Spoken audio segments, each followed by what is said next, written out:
Welcome back to my channel if this is not your first time here, and welcome if it is. I just got started on YouTube, so I would appreciate if you subscribe and look for more content from me in the future. Now this will be a quick one, but maybe you'll learn something. As I was setting up to record my next video, I noticed that an XLR cable that goes from my audio receiver to my audio interface is a little bit too short. So I figured it's a good time to show you how to solder a 3-pin XLR cable. Here we go. The first thing we'll need is a little bit of XLR cable. So I figure, I don't know, how about this much? I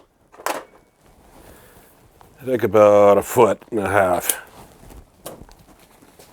feet. This is very nice microphone cable. It's Megami low noise. Alright, on the bench you can see here everything we're going to need. We got our piece of cable, a little bit of solder, soldering iron, something to hold it with, a razor blade, a male and female XLR connector. Here's 2 pieces of shrink wrap and some strippers and cutters. Alright, so we start with our cable. First thing we need to do, very first thing we need to do, is find the boots for our connectors. We need to put these on so we don't forget, because if you do, you have to unsolder everything and start over. So now that these are on, I'll probably just go ahead and put the shrink tubing on now, because that'll go next.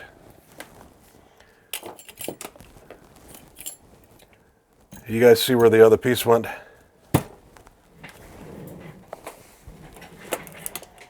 Well, I'll have to cancel the video if I can't find it.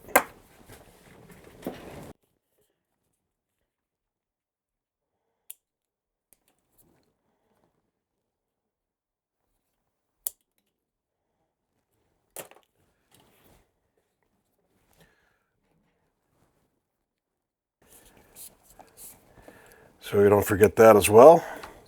There's no putting that on after you've done your soldering work. Now I'll take my razor blade and place it about 3/4 inches, or for you guys across the pond, 19 millimeters from the end, and I'll just roll it gently.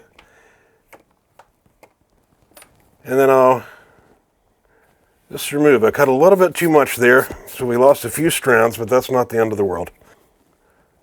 And then we'll take the shielding, bunch it together like you see here, and twist it together.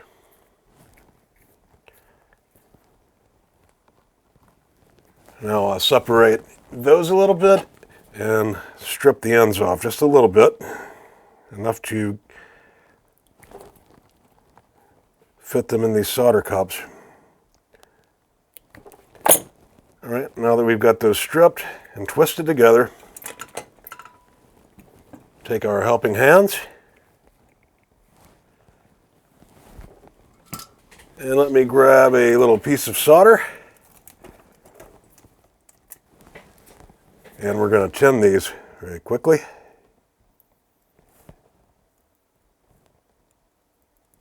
Alright, that'll do for that side, and we'll just repeat the process on the other side.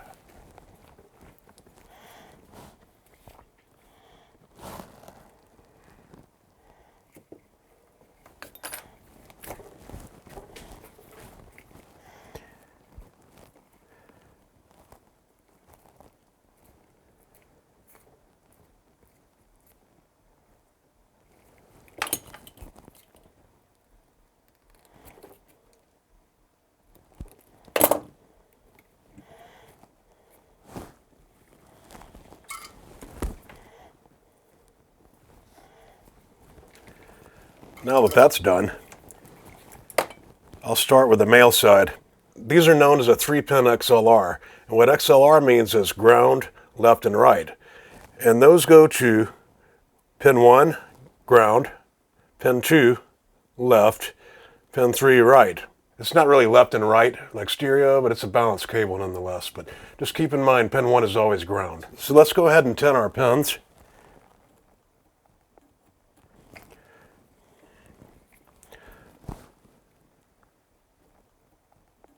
We can start with pin 1, ground. Just kind of heat that up and push that into the cup. I like to put our colored one on pin 3 in the middle.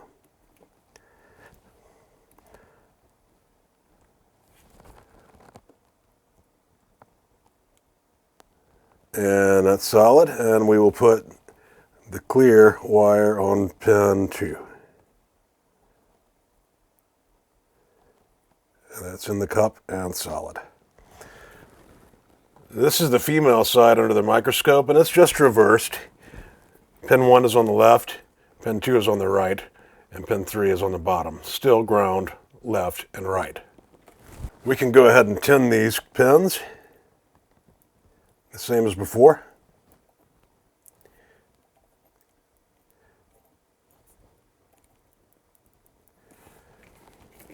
And this time, pin 1 will be ground.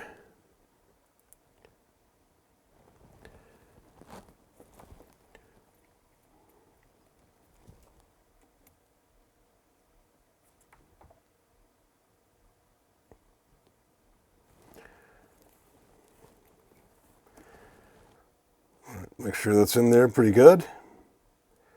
Allow our solder to cool down.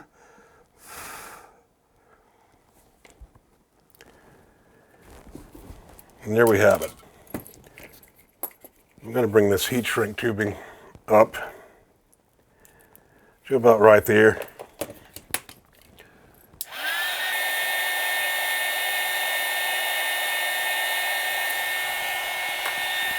And the other side.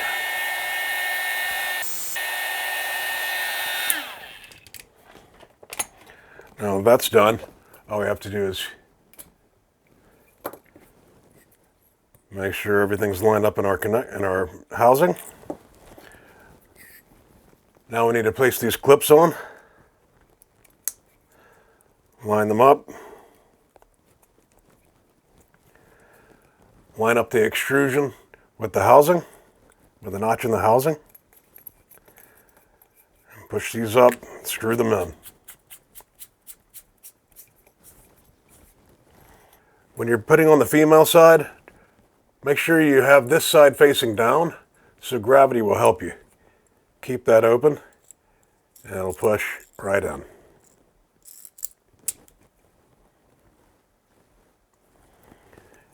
And push the boot up and screw it in.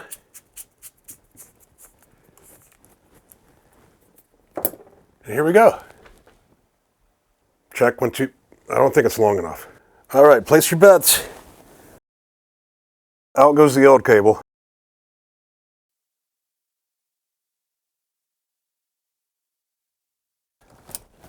All right, in with the new cable.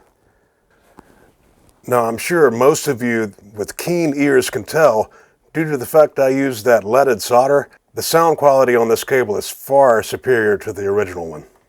See you next time, guys. Circuit fixed.